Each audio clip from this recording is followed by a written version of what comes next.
ಏನೇ ಬರಲಿ ಎದ್ದಕ್ಕಾಗಿ ಹೋರಾಟ,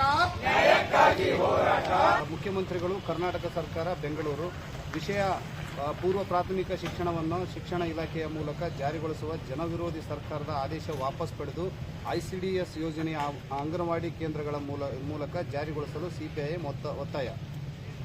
ದಿನಾಂಕ 11/6/2024 ಕರ್ನಾಟಕ ಸರ್ಕಾರದ ಶಿಕ್ಷಣ ಇಲಾಖೆಯ ಆದೇಶ ಹೊರಡಿಸಿ ಕಲ್ಯಾಣ ಕರ್ನಾಟಕ ಭಾಗದ ಬಳ್ಳಾರಿ, ವಿಜಯನಗರ, ಕೊಪ್ಪಳ, ರಾಯಚೂರು, ಯಾದಗಿರಿ, ಕಲಬುರಗಿ, ಬೀದರ್ ಜಿಲ್ಲೆಗಳ 1008 ದುರ್ಬಲ ವಿಭಾಗಕ್ಕೆ ಸೇರಿದ ಮಹಿಳಾ ನೌಕರರು ಉದ್ಯೋಗ ಕಳೆದುಕೊಂಡು ಬೀದಿ ಪಾಲಾಗಲಿದ್ದಾರೆ.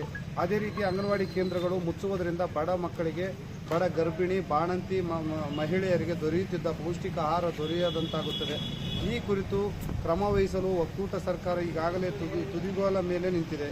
ಮುಂದೆ ಜನದ್ರೋಹಿ ಹೊಸ ರಾಷ್ಟ್ರೀಯ ಶಿಕ್ಷಣ ನೀತಿಯಂತೆ ಶಿಕ್ಷಣದ ಖಾಸಗೀಕರಣವಾದಾಗ ಈ ಮೂಲಕ ಪೂರ್ವ ಪ್ರಾಥಮಿಕ ಶಿಕ್ಷಣವು ಖಾಸಗೀಕರಣಗೊಳ್ಳಲಿದೆ.